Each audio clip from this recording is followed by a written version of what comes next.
Welcome back, everybody, to Rain on Your Parade with J.O. Cauvin. I'm fat, and I'm here with producer Mike. Hello, producer Mike. Hi, everybody. Hi, JL. How you doing? I'm in that kind of mood, Mike. I thought, let's start the people off with a laugh, but like instead of a calm before the storm, a laugh before the rage. Yes. Well, my question is, because you came in, and I was, for the listeners, I usually have to name the session that we're about to record, so I can categorize it. Sometimes it'll be JL RFK, JL Beach Boys. Allegedly JL JFK. It's the missing episode. It is the missing episode. But you came in today. I said, what is the episode? And you said, I don't really know, which to me usually means that it's going to be one of those episodes where you're really down on yourself. And I'm gonna be sitting here scrolling on Poshmark while you're like, I don't know. I think I'm just done, dude. Yeah. I'll tell you the difference. I know I'm done. See, that's the twist on this week's episode. Where was I? I went to Boston this Saturday. I got up at 4:30 a.m., caught a 6:20 a.m. train, went to see my nephew play soccer in Boston. It was nice. It was 20 hours. It was a 20-hour day from wake up to arriving home. Yikes. Yeah, and I guess that kind of fatigue will it's like that's my version of like a what do they call it? Like a sweat lodge or a ayahuasca journey. That's where I just sort of ayahuasca journey. I obtain a sort of clarity about my life. Right. Like I'm gonna go in different order. I'm gonna start with today first. Uh-huh. Now today I posted a video relatively late last night, like 9 p.m. when they announced that Bad Bunny was doing the Super Bowl halftime show. Yes.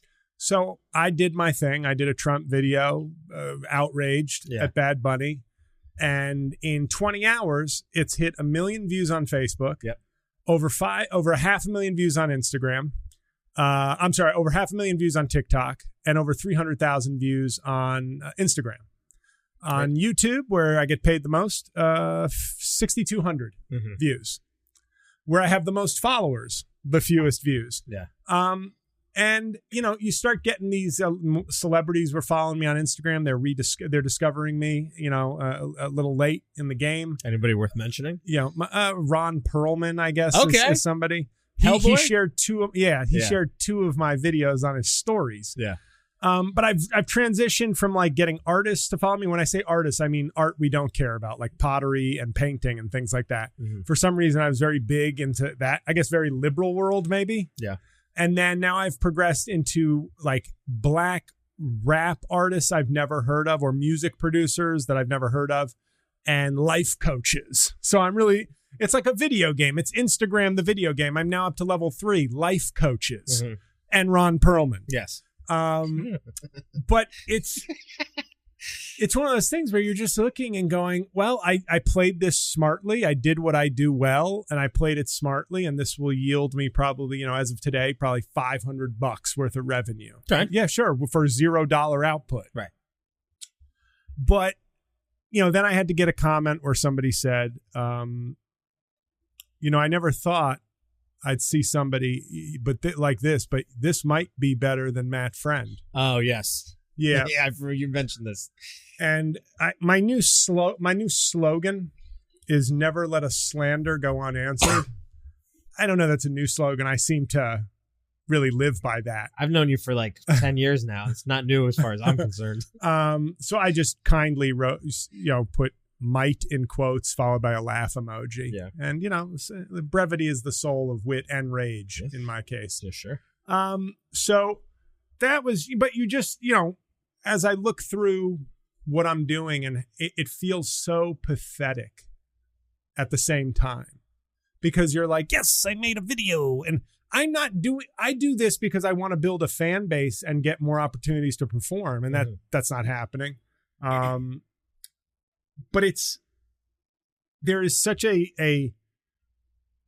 yin and yang every time I post a video now, where I'm like, oh, I hope this blows up. But there's like this idea that it used to be, I hope it blows up because that might lead to something. Yep. More recognition, representation, a chance to do more of what I do. Just a rising tide will lift all JL ships, podcasting, stand up, whatever it may be. And it doesn't. It's just like, well, that was a good day. Okay. And the problem is I'm not built for this world because I came up a certain way and I still believe in a certain way. Yep. And the kind of cold, calculating content mercenary. And Matt Friend, just as an example, you know, when somebody said that, they replied to me when I wrote that, and I said, here's the thing. If I did Howard Stern and somebody said my Howard Stern was as good as Matt Friend's, I'd be equally dubious of them. Mm-hmm. I'd be like, no, that's a ridiculous statement. But it just, none of this really matters anymore. I've become like, I'm not a nihilist in real life, though I'm getting there. But in comedy, it really has become just if I'm having a good day, I can make something. And I can feel good about it independently, but eventually the feeling of this meant nothing will catch up. And not for anybody who's out there like, oh, you seem down. Yeah. But like, it's not like I'm down because like chemical imbalance or something. It's like if, you know, Kurt Cobain, you know, if that's what he did in the 90s, yeah, this guy wouldn't have made it past 8th grade. No. He would have been like, I was about to do a Smashing Pumpkins song. The World is a Vampire. Yeah. What would be a good, like, spite of my rage, all content. Yeah. Done. He won the talent show in 8th grade with his song All Content. Yep. And then he died horribly. Yeah. Exactly. Though I always got annoyed that they kept making the unplugged version the default. I was like, I like the studio version. Yeah, like, I wanted the studio version to be the one that got played. Because unplugged just had a moment where it was like the biggest fucking thing. Right. Between Nirvana, Jay-Z, and Eric Clapton. I mean. Oh, yeah. Okay, so that was just today. Mm-hmm. But over the weekend, like the first trigger was just a little thing, but it's, you know, I can always take offense. But Laura's in Canada for a wedding at Banff, which is supposed to be really super nice. And, you know, I felt bad about not going. It was really work related. And to be fair, I prioritized my vacation time for the gigs I have, obviously, but I felt bad because I was supposed to go. It's a very nice place. Yep. Now, when Laura tells me that a half hour into their flight, as they're basically trying to race the storm that hit New York. Yeah. And then the flight attendant was like, is there a doctor on board 30 minutes into the flight? I was like, you wouldn't have wanted me there. Yeah. You wouldn't have wanted me there. That's something I think we both are happy we missed. And then they went up into like the mountains in like a gondola, I think is the word, where she was like, it can only fit 4 people. And some of us were even like, huh. And I think Laura, to make her feel better, was like, just think, you know, downward social comparison, just going, oh, if JL was here, he'd really be in bad shape. Yeah. So I think I provided some support there just by being a worst case scenario that wasn't there. Yes. You know, never underestimate how good being a shitty partner can be to your partner when you're not around. Because it does enhance, you not being around enhances the good time. Think of how happy Tina Turner was after Ike Turner. Right. He never gets credit for that. She really should thank him. Yeah. Well, now she can't. She's dead. Nice going, Tina. Right, yeah. But ungrateful. But I just noticed her in a picture wearing heels. Not at the wedding. Yeah. But just as like at like the rehearsal dinner night. And I just wrote, well, that can't be you.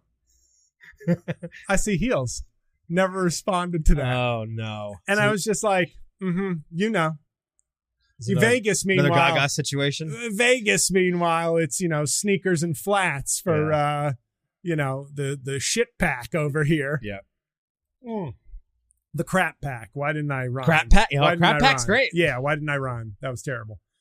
But then I did a weird thing, and I know I don't give a shit this week. You can, if you like to listen to me chat and banter and whatnot, great. If not, you've already left. Right. But then I did, and my Patreon people know this. By the way, a lot of good stuff on the Patreon right now. My Slow Horses recaps are back. Slow Horses and Peacemaker, 2 best shows on TV right now. You don't watch either? No. Peacemaker's really good. You're like a comic guy. Yeah, I tried to get I remember trying to watch the first episode. And it just, for whatever reason, it didn't really click for me. But I also just don't really watch TV anymore. Sure. The way, you know, that I know you heart radio. You don't heart TV. I don't heart anything anymore. But the Peacemaker, the last episode of Peacemaker, season 2, episode 6, I believe is worth, just that episode alone is worth getting into it. It was so good. And then Slow Horses is I think my favorite show on TV. Like currently running, yes. So I do recaps of Slow Horses. There's a bonus podcast and a new book review up in the last week. So it's only $3 a month. So if you want to not support this episode, but the show in general, go join up. That'd be nice. And I'm in DC this Saturday for 2 shows. Whoop-de-doo. I hope you get tickets because it's, for many reasons, it could be my last time doing comedy in DC. Just saying. Where it all started. Yeah, where it all started. It should end there, but it won't because I have gigs in Philly, Toronto, and Charlotte. So oddly enough, it'll end in Charlotte, I guess, which makes no sense. Although the Black Guy Who Tips is in Charlotte, and he's been one of my. He and Pete Dominic were the two shows that kind of were the ventilator and IV for my comedy career at its very lowest, and they still sustain me. But anyway. A friend of mine, kind of a friend, not one of my closest friends, but somebody I know from Williams basketball. He's a year older. He requested a cameo. It was for another guy in his class that we also played basketball with. And so it involved me doing like our coach and our assistant coach from when we played. Now, as you can imagine, these were great 25 years ago. Sure. Yeah. Very rusty. Very rusty. The assistant coach, I was proud of how well I pulled it off, given the rust. The head coach, I had to rely on my memory of like the jokes and the sayings and things to at least...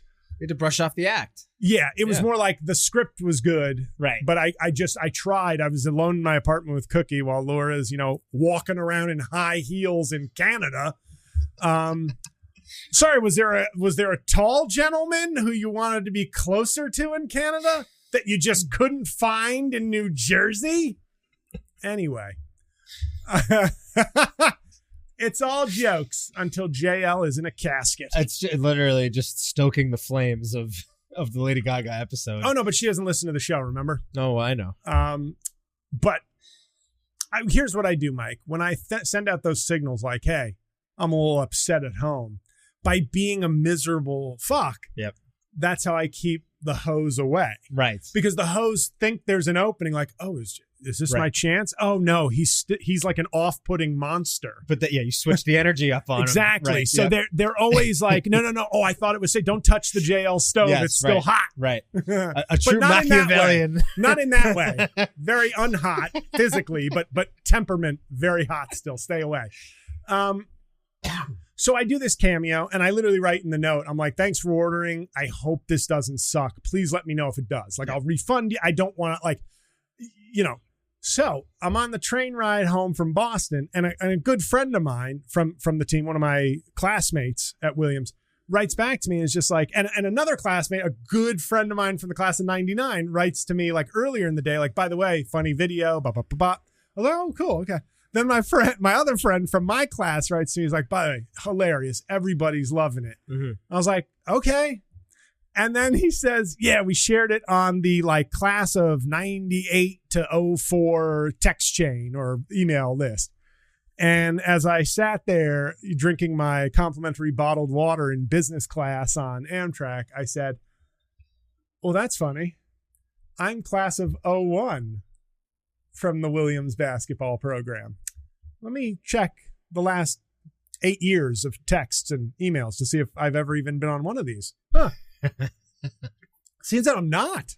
Yeah. Seems that I'm getting feedback from my teammates and friends about how awesome I am on the group chat that I've never been part of.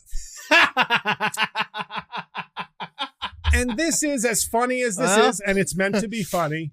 This was in a series of tiny and big moments over the weekend of me just questioning what I'm doing. And it comes even, and I know, JL, stop being so miserable. No, the 2 million video views I have in less than a day, that used to do something for me. Yeah. Because there was a hope that it meant something. Right. I am not a views equals success. I'm views equals a necessary step to success, exposure, career, art. And that's the Achilles heel now. The Achilles heel is not finding satisfaction in being content. Yeah.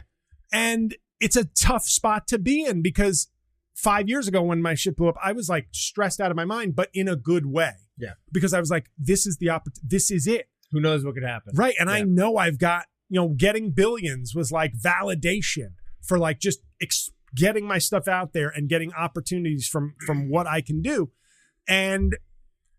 But this was one of those things, and I've talked about this often, where I say, comedy, I think for me in my life, I came from a, sort of angry household. I've joked and been serious about that. But comedy for so long. You have joked and been serious about, yes. Comedy for so long in my life represented peace in my family, whether it's watching sitcoms or making people laugh. I love this. Keep going. And it represented a shortcut to making friends. You make somebody laugh, it's easier to make them be your friend. Except what I started to realize in my life was I made so many people laugh, whether it was college basketball, whether it was workplaces. And you sort of, the analogy I've made is that making people laugh and friendship are like chimpanzees and humans. 97% of the same feeling, the same DNA. You go, yeah, but very different. Mm-hmm. And it's that 3% that makes all the difference. And if you don't have that 3%, it can sometimes feel like people fucking hate you. Yep. And I know haters. I do battle with them all the time. A guy today, sidebar, on the video, accused me of being a scumbag lip syncing, pretending I'm doing Trump just to rip off Shane Gillis. Shane Gillis, if you're out there, your fucking racist douchebag pieces of shit are annoying me. So if you're not too busy, since you did give up Saudi Arabia, can you tell them to fuck the fuck off before I fucking find them? Anyway. That's going to hurt the algorithm. Yeah. Yeah, it's just me being too alpha male. There's a delicate balance. That's right. Yeah. You've got to, do rear naked chokehold and smash people's skulls in. But once you get angry at them insulting your integrity, there's no room for integrity in the manosphere. Right. Because Brazilian jiu-jitsu is just an art form. Yeah. That's the thing. Yeah. But don't harsh my buzz, bro. Yeah. No, and I'm obviously angry. I'm angry at that person, and I expect Shane Gillis, he has no responsibility in this, clearly. But it's annoying because the last time I worked with Shane Gillis, the words he said when he went on stage to headline was, yo, how fucking sick is JL's Trump? I wish I had footage of that. Yeah. Not of my set, just of him saying that, and I would just put that 5 seconds right on everybody who claims I'm ripping Shane Gillis. Like, we went from progressive white people accusing me of stealing from Sarah Cooper, their first internet black friend. Yeah. And now people who are desperately seeking like a red-ish white figure who isn't Trump or Rogan to save them from their lives of pathetic garbage. Yeah. Now I'm coming for their new god, which is Shane Gillis. Yeah. And it's like, I'm doing neither. Yeah. I'm just being original and funny and having a little bit of talent. Uh-huh. So the analogy of friends versus, and it just made me realize, I'm like, have I reached a point in life at 46 where people like what I do, but don't like me?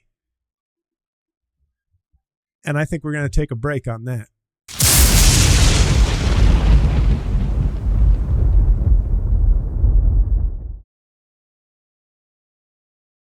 And we're back, everybody. What a cliffhanger before we went to that ad. Was that, Mike, was that me showing maturity and skill as a podcaster with that tease?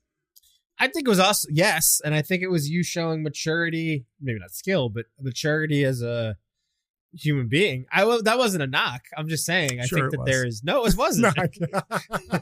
Not everything is a slight, JL. Jeez. I think there's some, I think that's like a very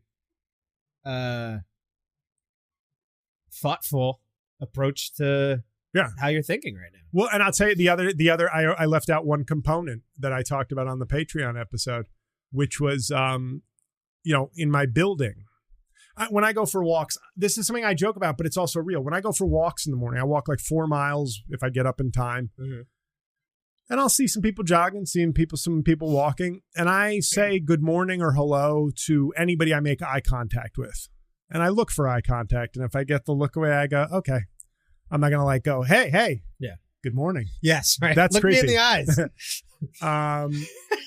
But everybody I make eye contact with, I say, good morning. I just feel like it's normal to be neighborly, to be in a town. And I get about a 20% return rate on, not on everybody, on the people I say good morning and hello to. Yep. Okay. That's not a great rate of return. No.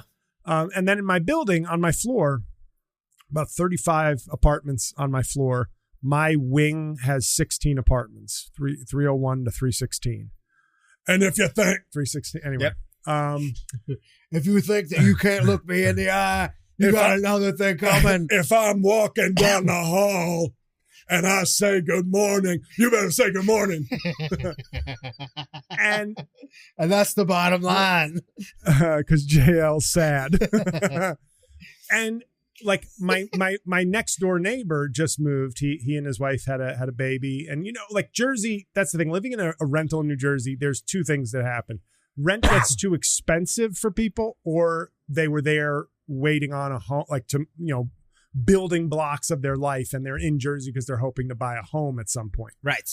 But in the last year, with rents going up in my building, like I think 13 since January, I believe at least 12 of the people in the 16 apartments that I am part of moved. Mm-hmm. That's a very high rate. Yeah. And when my next door neighbor moved, he was a very personable guy. I think he worked in sales, which is the cheat code for today's like under 40, like the cheat code is sales because you got to still have personal skills. Yes. So he was and then they moved and I was at work and then they were gone. Like after like 2.5 years or something, they were gone. And it's not like we were great friends or anything, but you start to also look at, community, towns. There is no community. Like there's that saying, like a house is not a home. I'm now like a town is not a community. Mm-hmm. A city is not a community. Your floor in your building is just 16 people living in separate spaces. I don't know anybody that lives in this building, in my building, like where we're recording right now. I could recognize my neighbors. Yeah. I don't know their names. Well, once the police are looking for assistance in solving the crime, they'll be like, his neighbors didn't really know him. But I don't think anybody knows. Like, I don't like, I'm just saying, I agree with you is what I'm saying. I think it's way more common now. I know this is New York City, but like, I don't think that is. By the way, uncommon. Ladies, the amount of chest hair Mike is sporting right now, I'm sorry to do this to you, but it's epic. Well, because this is an in-between shirt because I got to get changed for a party after this, but yes. But it was one of those things where it wasn't like the individual, like, hey, they didn't say goodbye. Like, you realize you're not at the level. It's either people are too awkward or you're just never raised to the level of being a true neighbor where it's like, hey, we're moving. I'm not going to be like, well, give me your info, man. Yeah. I'm having a barbecue next week. More of just, hey, if this is just closure, you've been a good neighbor. Yeah. Like, good luck. And there's none of that. Right. Bought him a gift card for his baby. I thought that might have earned a see ya. Yeah. But it wasn't just him. It was like other people and that had been there for years. I felt like, hey, we talk about hockey. Hey, we chat in the elevator. You guys are the normal ones. You're not the people who are afraid of eye contact. I was thrilled when one fucking creep and his wife left. I was like, they were the worst. But like equal sort of lack of anything.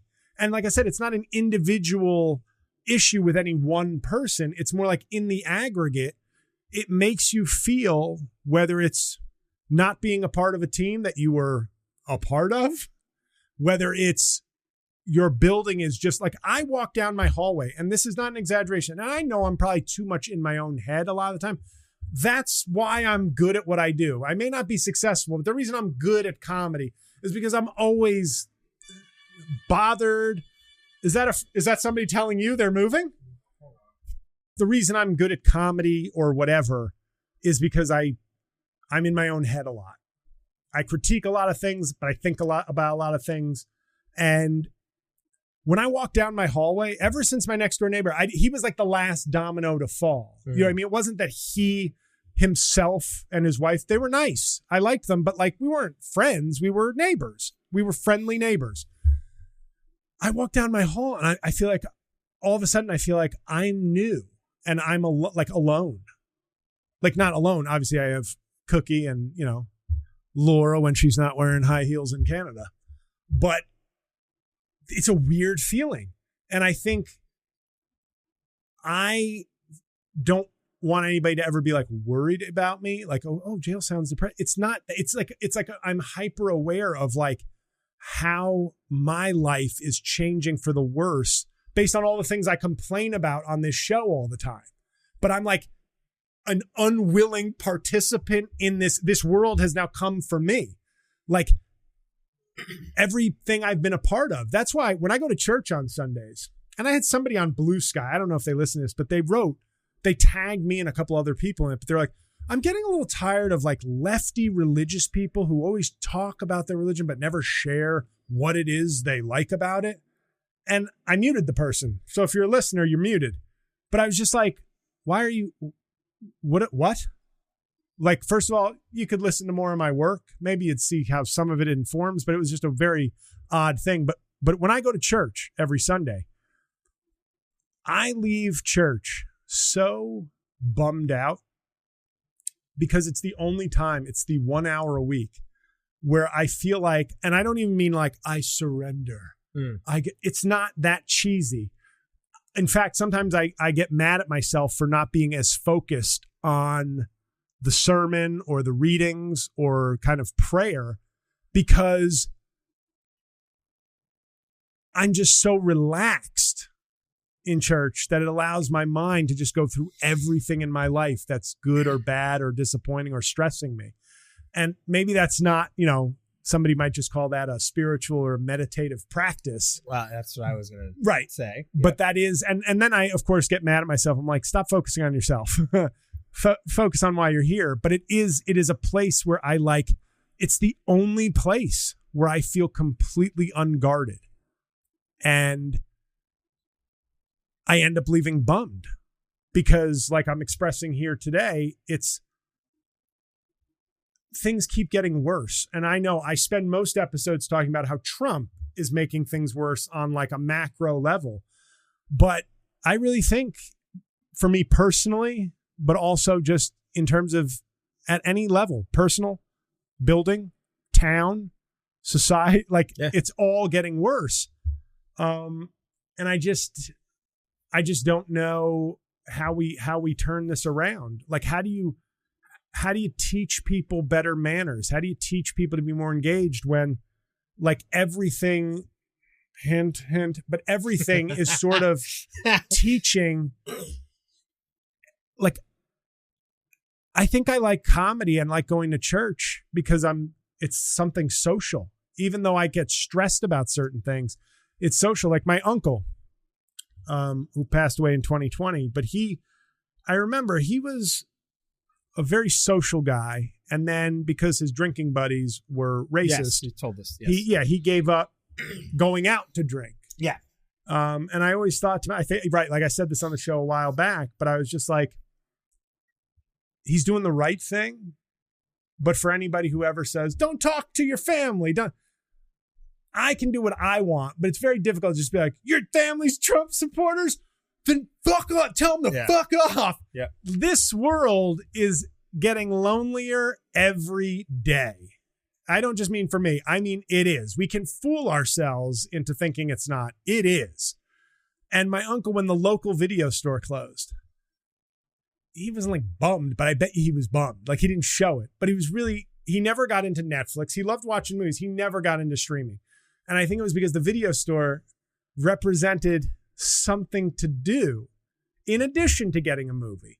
And it was those 10-minute discussing a video with the guy at the video store, if it was slow, that just gives you a shot. And we're all retreating from that. And I just thought this weekend was such a weird storm of all these things like hitting me in the face, not in like but but in like just a contemplative way of like, how do I change what's going on in my life when there are so many things clearly I cannot change? And I don't know the answer. I mean, any feedback as well. Yeah, I know people, there's going to be like 105 views for this, but they'll all be like, that was a really good episode. Why is the show ending? No, I mean, I think you've hit on a lot of huge points. I think that we are particularly in a weird spot because... And just, I'm sorry to cut you off. Just to be clear, though, in the case of the basketball team, clearly they still have a community. Right. That's the one that kind of bothered me. Well, that's deeper. To honor your teams, right? Yeah, that bothered me a little bit more because it wasn't just like, it was like, well, no, they're still doing something together. Yeah. And they've decided that don't involve jail in anything we do, but if we need something funny, he was the funny one. Right. We'll get the clown. Get the clown. Send him $20. He'll do a cameo. Yeah, as long as he's still bozo. We feel like he might pivot to Pennywise at some point. Right. Just a floating basketball out of a sewer. Listen, man, I think I feel a lot of what you were saying about being like the funny person. I feel like that was finally when I started having the ability to connect with people at like the end of college, end of high school and stuff like that. But even still, it never felt like they were fully wanted me around. Right. It's like you said, it was kind of like Mike's fun in class for 45 minutes. And then the weekend comes, nobody calls. Nobody, I'm in my room writing in a legal pad. And like, that's that. So I understand that completely. And I do think as far as the things that you hit on societally, I think a lot of people feel that. And I think that the real part of the real issue is that you and I are of similar generations. I think we're maybe like half a generation apart. Sure. Maybe it's my own temperament. I feel much closer to you than I feel to the people that are younger than I am. Yeah. Usually, even if they're the same age gap. Oh, it's the same way I feel closer to a 7, and I'm not even exaggerating, a 70-year-old than I do a 30-year-old. Totally. And I'm with you on that. To me, I think the sad part about what you are, there's two really sad things that are going on. We're caught in this in-between where we remember a life. The second, just to cut to the chase, is I'm still doing comedy. So you can just do the first one. We both remember a life where this wasn't like the phone I'm holding up, ladies and gentlemen, where the phone was not like the phone was there to help you make plans to have a social life. It wasn't the social life. It wasn't group. There were no group chats. There were no. And listen, I'm in group chats. I like group chats. It replaced the payphone. It was a more convenient payphone. That was it. Right. So the general idea was like, let me make a call so I can get my day going. I'll call this person. Yeah, I'll meet you in 20 minutes. What up? Blah, blah, blah, blah. It got your action. It got you an action. Yeah. Where this now is the action. And we remember that the time. Action is the juice. Yes.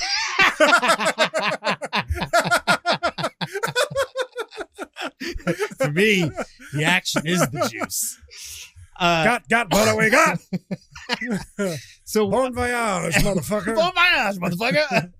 So we're is Heat the new Godfather? Stay tuned after this break. Like we're in this world where we remember where and we've seen it shift now to go like, wasn't it so much more fun 15 years ago when we were all out doing stuff? Wasn't that way better than what it is right now? The sadder thing to me is there are people now that are being born and living that don't remember that.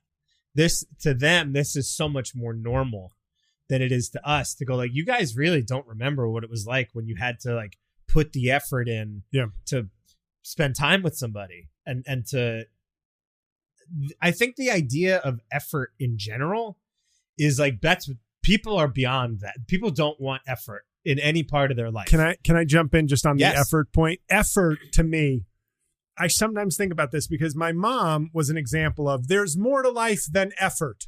Yeah.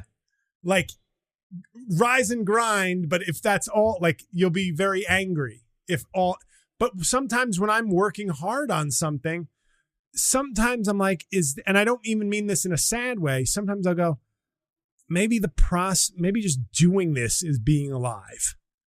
maybe just working on something Yes. is life. Like not all of life, but I'm saying maybe this is just because, like you said, I don't know what's sadder. I think we're seeing bad effects, of course, of people who are growing up with social media as their main thing, and smartphones as their main thing. But it's like, it's the analogy to comedy.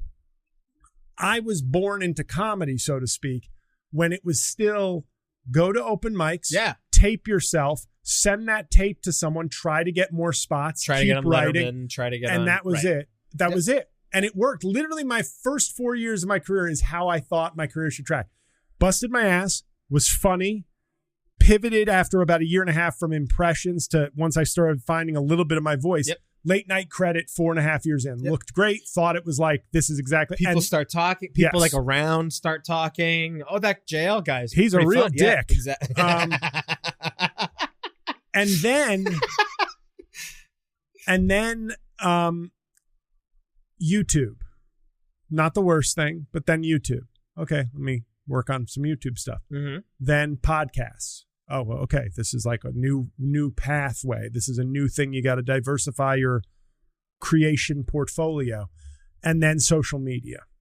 And as Spencer Cox, my favorite porn star or governor, said, he said on 60 Minutes that social media is, he might have called it a cancer or something to that. Sounds right to me. And to me, it's one of those things where we all know what the problems are. If we all threw these out, there'd be an adjustment period and then we'd be better off.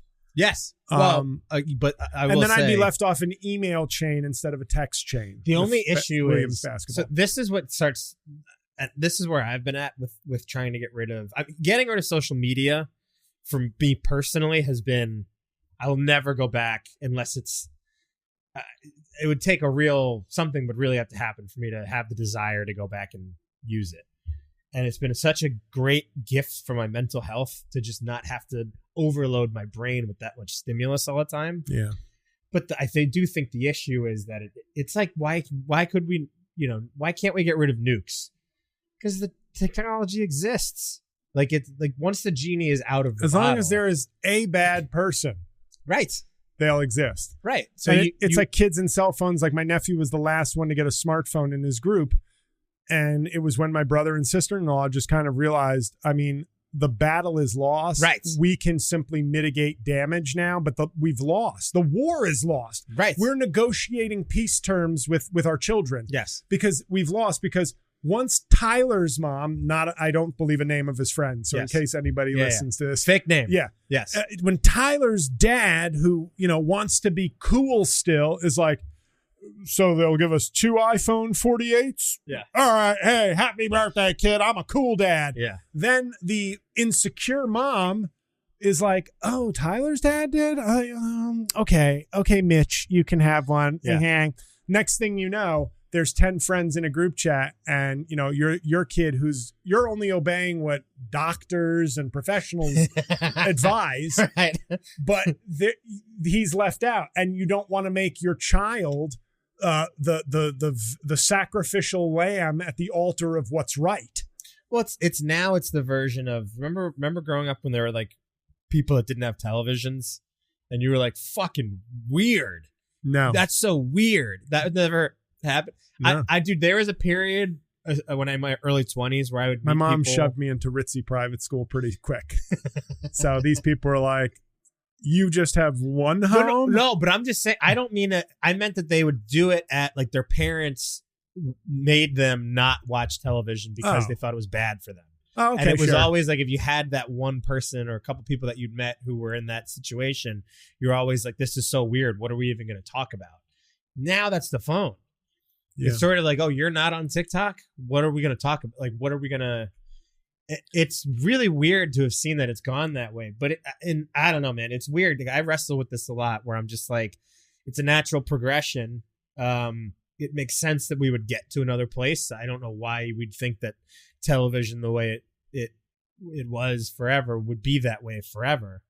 But now I just don't know. Like, as far as the future goes, I got to be honest. I think the industries are all going to be kind of in trouble. I really do, because I think at some point the money, it's gonna, like, television's gonna happen. That radio, you start to see it with radio. Like, radio now has value as like a local. If Major World wants to advertise, you can still run your radio station, but it doesn't have influence. Yeah, it doesn't. It's there. It operates, and you might have like a little share of ear or whatever, but it's not the hottest ticket in town to listen to the fucking PLJ morning show anymore. You know, I used to listen to that. Of course, yeah, I used to work for them. Z100 and PLJ, yeah. But it's and I like, loved listening when I worked at my church rectory as a teen. Right. I loved in listening to Yankee. Yeah, I loved in the 90s, the heyday. This is like they're on the rise. The Yankees are on the rise. Yes, yeah. I loved sitting and listening to radio broadcasts. Yeah, right. It was just, yeah. And I know people will say things like, well, every generation has said this about the next thing. I guarantee you, if you do the research, you will find some billionaire in Silicon Valley started that line. Oh, yeah. For now, yeah. like to be like, it was always like this. Yeah. This is, and this won't cure, my personal crisis with the basketball team. That's a different thing. That's not a social media issue. It was like this collective issues of like, okay, so there's something off. There's a lot off-putting about me. But in this case, it's so weird to be like, I'm not part of the team, but you still recognize me as having value in the humor department. Right. And that's such a, like so many things where you're like, people, it's a more hurtful, and I don't want to say hurtful, it's probably the wrong word, but more causes a little more soul searching than just my fans love my comedy and don't buy tickets. But it's kind of an analogous kind of thing where you're like, so I provide something to people, and whether it's full-fledged friendship or buying a ticket, that's a bridge too far, or saying goodbye when you're leaving the building. These are all, some of it's me, some of it's society, but they're all sort of colliding in this, boy, shit sucks for me right now. Yeah. And then, Laura busting out the heels was just literally a cherry on top of my dog shit son. No, I'm kidding. But I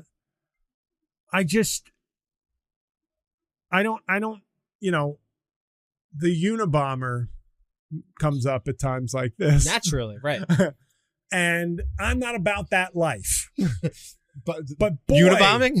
Boy, was he on point when I saw this great miniseries on him, starring Sam Worthington and Paul Bettany, I think, played the Unabomber.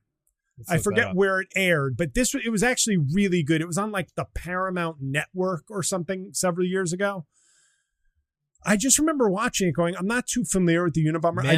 Manhunt. Yep. Yes. And I was like, I know of him. I heard of him. But like any news story that happened like post OJ and pre me graduating college. Because that's right. Like a blur. Like 91?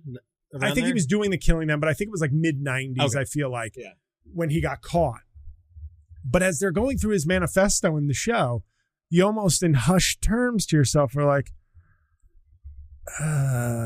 no disagreement here. That's the unfortunate thing about manifestos, dude. A lot of times you're kind of in on them. I mean, he was a brilliant, the thing is, he was a brilliant guy. Yeah. Fucking like Harvard math grad at like 16 or some shit. And you're like, or maybe 19 or something, but he nailed it, except the killing. Yeah. Like he kind of like, and he was talking about this shit, like, what he would have done today would have been, who knows? He might have like built his own nuke.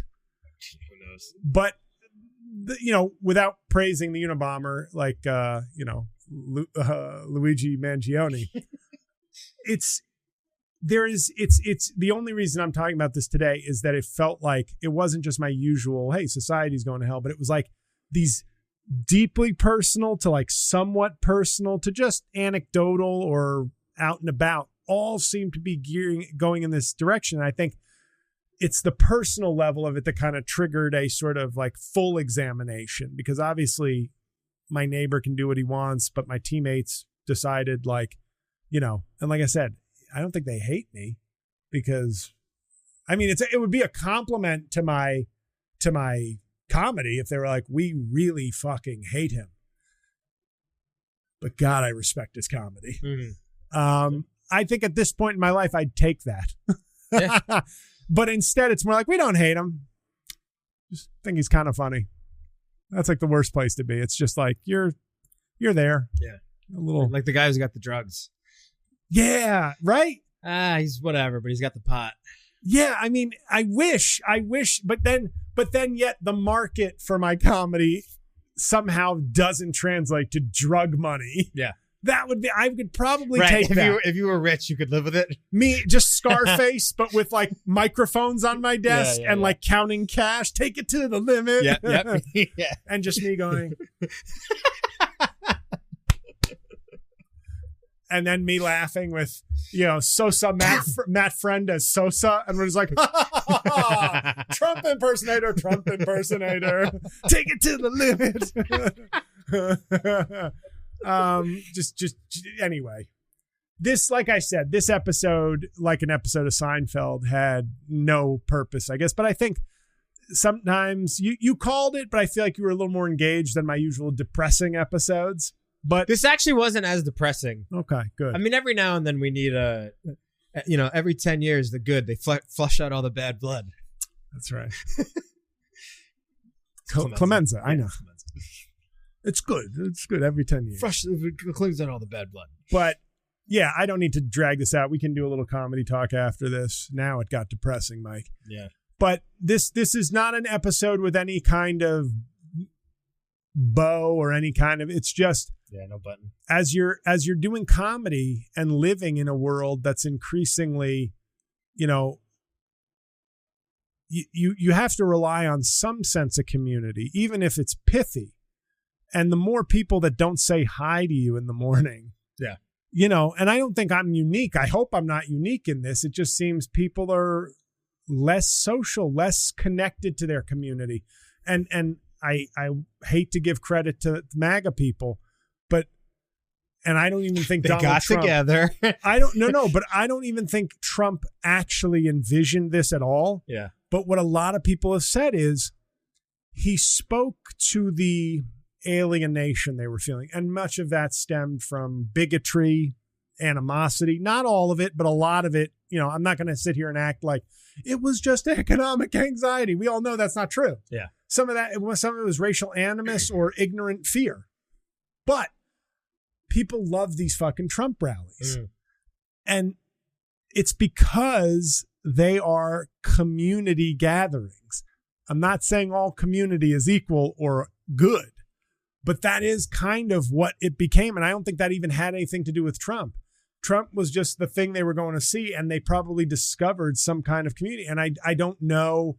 I go to my meeting of like old Democrats in Jersey, and there's a little bit of that, I guess, so I get it, but nothing. I don't think there's anything on the scale of like the MAGA movement for creating a community, which is sad because just like our politics, the left has to find a way to do all that, but for good, instead of whatever the fuck we're doing. Dude, I gotta be honest.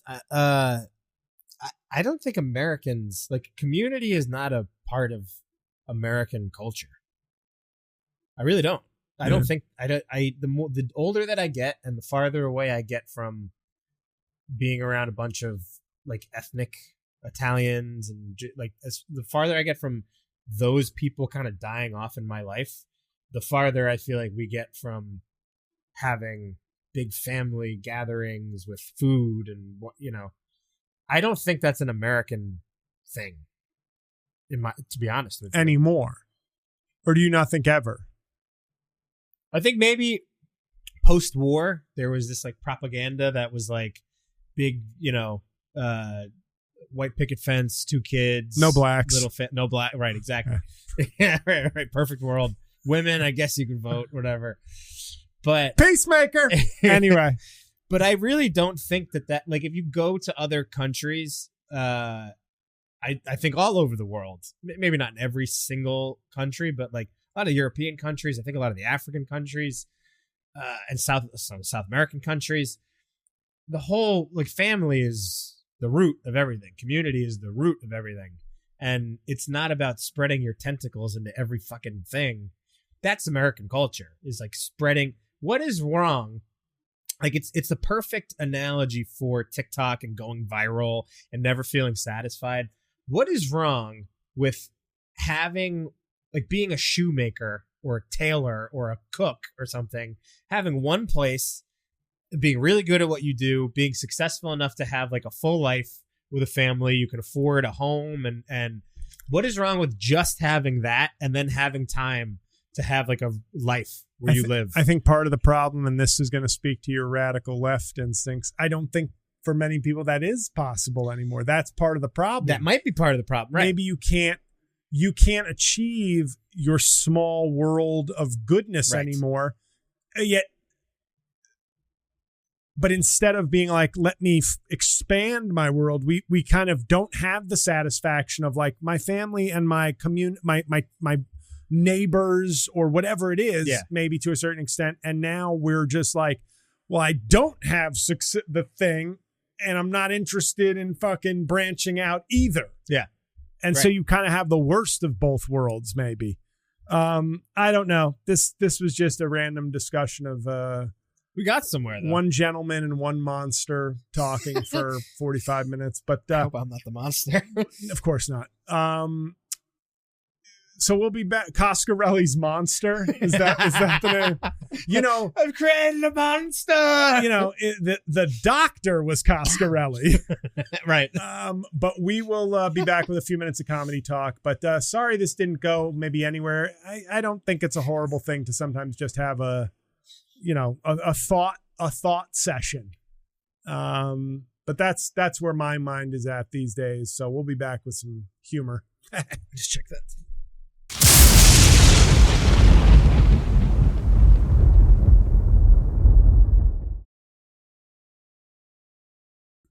All right, and we're back. Mike, what have you thought of this very special episode of Rain on Your Parade? Overall, I mean, I know that we're due for one of these probably once every month and a half. Yeah. I think that's probably been about, if I really track them, that seems like the timeline. Okay. Like I said, I think that they're sometimes necessary to have, and I can usually tell when you walk in if we're going to be doing one. And well, I was going to say, and I'm not going to do a punch down of the week because let's be honest, everybody, this has been a 50-minute punch down. Yeah. Punch down of the soul. Yeah.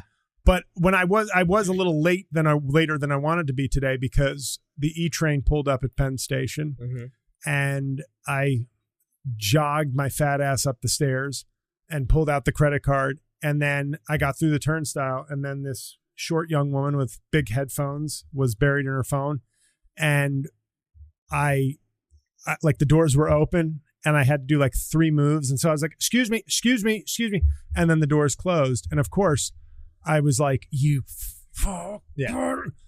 And JL smash. No, because it was like such a perfect embodiment of what bothers me, where it was like this young woman. First of all, young woman, have you not heard? Like, I love that subway station. The subway has never been more dangerous, but I can't stop looking at my phone standing on the platform. Right, I'm not blaming any victims here, but nobody's changed their. It's like people will tell you in one moment, the city and the subway, it's a fucking hellscape down there, and nobody's alert.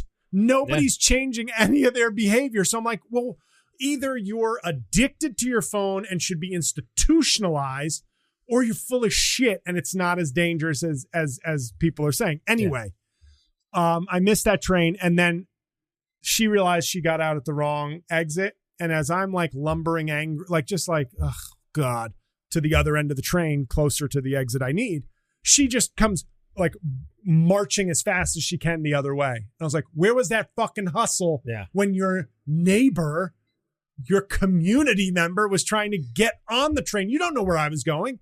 And I said, excuse me, I could have trucked you into oblivion, little lady. Yeah. And instead, I tried to be, and and then you were like, she probably was walking behind me going, why is this guy so slow? Yeah. Yeah. Anyway, comedy talk. Yeah. I would do it quick. I know. All I was saying, the real comedy talk here is in line with this discussion. I said during the break, and I feel like this is more of an accurate. I watched Cristela Alonso's special, Upper Classy, on Netflix. You'd think I'd like it. She kind of looks to me like a Latina Sherry O'Terry. She's giving, and if you like go into the recesses of my brain, you're like, where does JL's erogenous zone start? It'd be a Latina Sherry O'Terry. Yeah. Okay. I loved Sherry O'Terry. Yeah, she's great. So talented, so cute. Yeah. Like such a and then you just throw some adobo on it, some Bustelo coffee. Yeah. Anyway, the special was so, I thought. It had some funny parts, but she's a little too actressy, I think, the kind of smiling too much, like not smiling too, but where it felt like, and then there were the too many profound moments, like left turns into let me make a big statement. It wasn't the worst, but I wouldn't really recommend it. But I think better to end this episode on what I said to you during the break. Comedy, for me, my whole life has been something ranging from a coping mechanism to a diversion to a way of expression to a pathway towards possibly success. But it's always, for at least my adult life, comedy has been about making something fun that I like and then hoping people like it. Like staying true to what I think is funny or good. And then that's the risk. That's the roulette ball. Will they find it funny? And that rush of having your work and thoughts and ideas confirmed by strangers that's what it's about. And that's gone. I think that's why I'm so bummed about the comedy aspect of my life. For all my complaining over the years, I don't feel like a comedian anymore. I feel like a content maker. And I hate that. Like, because I'm doing the best I can but it doesn't feel the same anymore. It feels like I'm making work for algorithms that don't honor my fans or me. They honor themselves and they force me into compromises of what I want to put out sometimes for fans that are no longer as engaged as fans used to be. If you're not part of like a left-wing movement or a right-wing like manosphere cult, you don't get the same level of engagement and support for your art. And then you're just left there going like, what is this really for? I know my shit is not going to live on for generations. Of course you want it to. You want to feel some sense of immortality to your work, no matter how small. But I've never been so aware of how fleeting my own work is in its own time than I am now. So I don't know, folks. Next week I'll have something, more traditional, more theme oriented, but sometimes it's just a soul and palate cleanser. So I hope you got something out of this or at least found it interesting, but I will see you next Thursday.